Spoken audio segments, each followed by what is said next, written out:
నెహెమీయా గ్రంథం 1వ అధ్యాయము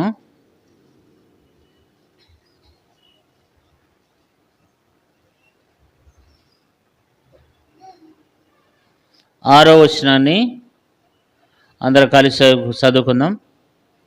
నీ చెవియొగ్గి నీ నేత్రములు తెరచి నీ సన్నిధిని దివారాత్రులు నీ దాసులైన ఇశ్రాయేలు పక్షంగా నేను చేయి ప్రార్థన అంగీకరించుము.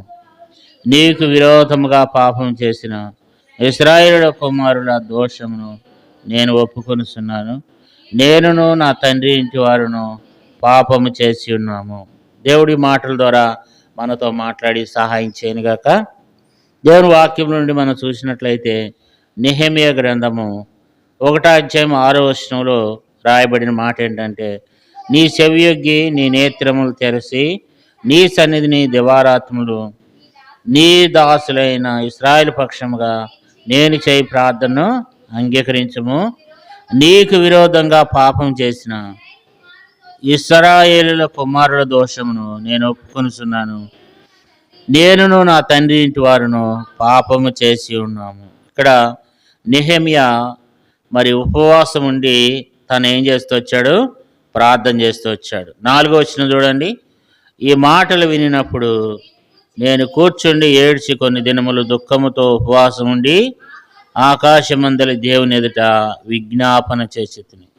ఇక్కడ మనం చూసినట్లయితే నెహెమీయా గారు ఏం చేస్తూ వచ్చినాడంట? దేవుని యొక్క పరిచర్య విషయంలో దేవుని మందిరం అంట కాల్చబడిందంట. గుమ్మముల అగ్ని చేత కాల్చబడుతూ వచ్చినాయి. ఇశ్రాయేలులంతా చెరగా కొనుకోబడ్డారు. దేవుని ప్రజలు చూస్తే వారంతా కూడా మరి అందరూ చెరగా కొనుకోబడ్డారు. అయితే మరి దేవుని ప్రజలు వారు పడుతున్నటువంటి శ్రమను, వారు పొందుతున్నటువంటి నిందను చూసినప్పుడు యెరూషలేము యొక్క మరి ప్రాకారమును పడగొట్టబడి దాని గుమ్మములు అగ్ని చేత కాల్చబడిన ఉన్నప్పుడు నెహెమీయా అంట ఉపవాసం ఉండి ప్రార్థన చేస్తూ వచ్చాడంట. దేవుని ఎదుట విజ్ఞాపన చేస్తూ వచ్చాడంట. ఇక్కడ ప్రార్థన చేస్తూ 6వ వచనములు ఏమంటున్నాడంటే, నీ చెవియొగ్గి నీ నేత్రములు తెరచి నీ సన్నిధిని దివారాత్రులు నీ దాసులైన ఇశ్రాయేలు పక్షముగా నేను చేయి ప్రార్థన అంగీకరించుము. నీకు విరోధముగా పాపం చేసిన ఇశ్రాయేలు కుమారుల దోషమును నేను ఒప్పుకొనుచున్నాను. నేనును నా తండ్రి ఇంటి వారును పాపం చేసి ఉన్నాం. ఇక్కడ మనం చూసినట్లయితే మరి నెహెమీయా ఏం చేస్తున్నాడంటే ఉపవాసం ఉండి ప్రార్థన చేస్తున్నాడు. ప్రార్థన చేస్తే ఏమంటున్నాడంటే పాపాలు ఏం చేస్తున్నాడంట? ఒప్పుకుంటున్నాడు. నీకు విరోధముగా చేసిన ఇశ్రాయేలు కుమారుల దోషమును నేను ఒప్పుకొనుచున్నాను. కాబట్టి ఇక్కడ అంటున్నాడు, నీకు విరోధంగా పాపం చేసిన ఇశ్రాయేలు కుమారుల దోషము నేను ఒప్పుకుంటున్నాను. దోషం అంటే పాపం కంటే ఎక్కువైందనమాట. పాపం అంటే తెలియక చేసేదాన్ని పాపం అంటారు. దోషం అంటే ఎరిగి చేసేదాన్ని దోషం అంటారు. కాబట్టి ఇశ్రాయేలీలు ఏం చేస్తూ వచ్చినారంటే ఎరిగి వాళ్ళు ఏం చేస్తూ వచ్చినారు? వారు పాపము చేస్తూ వచ్చారనమాట. కాబట్టి ఇప్పుడు వారి విషయంలో అంటున్నాడు, వాళ్ళు ఏమైనారు? దోషం చేస్తూ వచ్చినారు. వారు ద్రోహులైపోతూ వచ్చినారు. వారు పాపం కంటే కూడా ఎరిగి చేసేటువంటి తప్పులు వారి జీవితంలో ఉన్నాయి. కాబట్టి వాటన్నిటిని కూడా నేనేం చేస్తున్నానంటే నేను వాటిని ఒప్పుకొనుస్తున్నాను కదా. కాబట్టి ఇశ్రాయేలు యొక్క పాపములు ఏం చేస్తున్నాడంట? ఒప్పుకుంటున్నాడంట. ఇశ్రాయేలు పాపములన్నిటిని కూడా, వారు చేసిన దోషములన్నిటిని కూడా ఏం చేస్తున్నాడు? ఒప్పుకుంటున్నాడు. వాళ్ళు ఏం చేస్తూ వచ్చినారంటే చూడండి, నెహెమీయా గ్రంథము ఇశ్రాయేలు కుమారులు ఏం చేశారంట? నెహెమీయా గ్రంథము 9వ అధ్యాయము 16వ వచనం. అయితే వారును మా పితరులను గర్వించి లోబడనోళ్ళ కానీ ఆజ్ఞలకు చెవియొగ్గపోయారు. కాబట్టి వాళ్ళు చేసిన పాపం ఏంటంటే మరి వారును వారి పితరులను ఏం చేశారంట? గర్వించి లోబడక ఏం చేశారు? దేవుని ఆజ్ఞకు చెవియొగ్గలేదు. తర్వాత వారు విధేయులవుటకు మనసు లేని వారై తమ మధ్యన నువ్వు చేసిన అద్భుతములను జ్ఞాపకం చేసుకునక తమ మనసును కఠినపరుచుకుని తాముండి వచ్చిన దాస్యపు దేశమునకు తిరిగి వెళ్ళుటకు ఒక అధికారిని కోరుకుని నీ మీద ఏం చేస్తూ వచ్చినారంట, తిరుగుబాటు చేస్తూ వచ్చిరి. కాబట్టి దేవుని మీద వాళ్ళు ఏం చేస్తూ వచ్చినారు, తిరుగుబాటు చేస్తూ వచ్చినారు.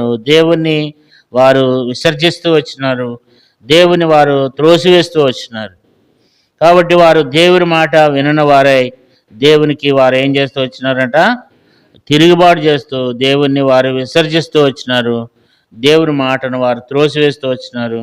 ఎరిగి ఎరిగి వాళ్ళు ఏం చేస్తూ వచ్చినారంటే పాపం చేస్తూ వచ్చినారు. అందుకని నెహెమ్యా గ్రంథం 1వ అధ్యాయం 6వ వచనంలో మనం చూసినట్లయితే, నీకు విరోధంగా పాపం చేసిన ఇశ్రాయేలు కుమారుల దోషంను నేను ఒప్పుకొనుచున్నాను, నేనును నా తండ్రి ఇంటి వారును పాపం చేసి ఉన్నాం. కాబట్టి అయ్యా నేను పాపం చేసి ఉన్నాను, నా తండ్రి ఇంటి వారు పాపం చేసి ఉన్నారు.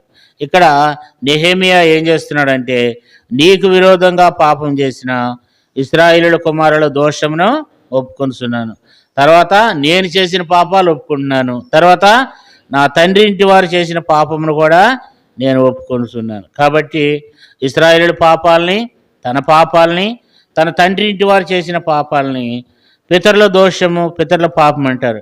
వాటన్నిటిని కూడా ఏం చేస్తున్నాడంటే ఒప్పుకుంటున్నాడంట. కాబట్టి తన పాపాలు ఒప్పుకుంటున్నాడు, ఇశ్రాయేలు చేసిన పాపాలు ఒప్పుకుంటున్నాడు, తర్వాత తన ఇంటి వారు చేసిన పాపాలు ఏం చేస్తున్నాడు, ఒప్పుకుంటున్నాడు నెహెమ్యా గారు.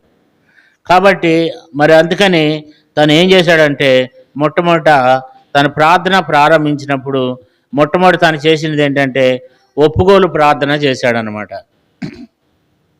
మొట్టమొదటి దేవుని దగ్గర ఒప్పుకుంటూ, దేవుని దగ్గర పశ్చాత్తాపడుతూ, మరి ఉపవాసం ఉండి దేవుని దగ్గర ఏం చేస్తూ వచ్చినాడు, అయ్యా నేను పాపం చేసి ఉన్నాను, నా ఇంటి వారు పాపం చేసి ఉన్నారు. ఇశ్రాయేలు ప్రజలందరూ కూడా పాపం చేస్తూ వచ్చారు. వారు నీ ఎదుట 7వ వచనంలో అంటాడు, వారు నీ ఎదుట ఏం చేస్తూ వచ్చినారు, బహు అసహ్యముగా ప్రవర్తించారు. కాబట్టి నీ మాట వినలేదు. కాబట్టి మోషేకి నువ్వు సెలవిచ్చిన మాటలు మరి మోషే తెలియచేస్తూ వచ్చినప్పుడు వారు వినక వారు ఏమయ్యారు, అపరాధం చేసిన వారు అయ్యారు అని చెప్పి దాన్ని ఏం చేస్తున్నాడంటే ఒప్పుకుంటున్నాడు అనమాట. దేవుని దగ్గర ఒప్పుకుంటూ దేవుని దగ్గర ఏం చేస్తున్నాడు, విజ్ఞాపన చేస్తున్నాడు. కాబట్టి మనకు కూడా దేవుడు ఏం తెలియజేస్తున్నాడంటే మనం కూడా దేవుని ఎదుట ఒప్పుకోవాలి. నెహెమ్యా వలె మన పాపాలు ఏం చేస్తాయంట, బైబిల్లో రాయబడింది, రక్షింపనేరకుండినట్లు యెహోవా హస్తము కొరస కాలేదు, విననేరకుండినట్లు ఆయన చెవులు మందం కాలేదు. అంటే దేవుడు సహాయం చేయడానికి దేవుని చేతులు కొరసగా లేదంట, ఆయన చేతులు పెద్దవే, ఆయన సహాయం చేయడానికి సిద్ధంగానే ఉన్నాడు. కానీ మన పాపములు మనకును దేవునికి మధ్యలో అడ్డంగా వస్తున్నాయి అంట. మన దోషములు దేవునికి మనకు ఏం చేస్తున్నాయి, దేవుని ముఖాన్ని మరుగు చేస్తున్నాయి అంట. కాబట్టి దేవుడు ఆయన ఆలకింపుకున్నాడు. కాబట్టి మన పాపములన్నీ, మన రహస్య పాపములంట ఆయన ముఖకాంతిలో కనబడుతున్నాయంట. కాబట్టి ఆ పాపములు ఏం చేస్తున్నాయి అంటే దేవునికి మనకును మధ్యలో అవి అడ్డుగట్లుగా నిలిచిపోతున్నాయి, అడ్డుగోడలుగా నిలిచిపోతున్నాయి. కాబట్టి దేవుడు ఆలకించలేకపోతున్నాడు. ఎందుకనంటే మన పాపములంట దేవునికి మనకును అవి ఏం చేస్తున్నాయి, మధ్యలో నిలిచిపోతున్నాయంట. కాబట్టి దేవుడు ఏం చేస్తున్నాడు, నేను చూడలేకపోతున్నాను అంటున్నాడు. చూడండి, యెషయా గ్రంథం 1వ అధ్యాయము 15వ వచనం. యెషయా గ్రంథం 1:15, మీరు మీ చేతులు చాపినప్పుడు మిమ్మల్ని చూడక నా కన్నులు కప్పుకొందును, మీరు బహుగా ప్రార్థన చేసినను నేను వినను, మీ చేతుల రక్తంతో నిండి ఉన్నది, మిమ్మల్ని కడుక్కొని శుద్ధి చేసుకొనుడి. కాబట్టి ఇక్కడ మనం చూసినట్లయితే మీరు బహుగా ప్రార్థన చేసినను నేనేం చేయను, నేను వినను అంటున్నాడు దేవుడు కదా. కారణం ఏంటంటే చేతులు రక్తంతో నిండి ఉన్నాయి. రక్తం అంటే ఏంటి, పాపములు, అపరాధములు, దోషములు, ఇవన్నీ ఏం చేస్తున్నాయంటే దేవుని ఎదుట అయ్యి సరిగా దేవునికి ఇష్టమైన రీతిలో అవి ఉండటం లేదంట. కాబట్టి దేవుడు ఏం చేస్తున్నాడంట, 15వ వచనంలో మీరు చేతులు చాపినప్పుడు మిమ్మల్ని చూడక నా కన్నులు, కాబట్టి కన్నులు కప్పుకుంటున్నాడంట దేవుడు, చూడలేదంట. మనం ప్రార్థన చేస్తుంటే దేవుడు అంట మన కన్నులు తన కన్నులు కప్పుకుంటున్నాడంట. దేవుడు చూడలేకపోతున్నాడంట కదా, కన్నులు కప్పుకుంటున్నాడంట. యెహెజ్కేలు గ్రంథములో 8వ అధ్యాయము యెహెజ్కేలు గ్రంథము 8వ అధ్యాయం 18వ వచనం. కాబట్టి కటాక్షము లేకయు కనికరము చూపకయు నేను నా క్రోధము నగపరిచి వారు నా చెవుల్లో ఎంత బిగ్గరగా మొరపెట్టినను నేను ఆలకింపక ఉందును. కారణం ఏంటంటే దేవుడు అంటాడు, నేను ఇక కటాక్షము చూపను, కనికరము చూపను, మరి నేను నా క్రోధం నగపరుస్తాను. వారు నా చెవుల్లో ఎంత బిగ్గరగా మొరపెట్టినాను నేనేం చేయను, ఆలకించను అంటున్నాడు. మనలో పశ్చాత్తాపం రాకపోతే, మనము దేవుని దగ్గర ఒప్పుకొనకపోతే దేవుడు ఏం చేయడంట, ఆయన ఆలకించడంట. నేను ఇక ఆలకించను అంటున్నాడు.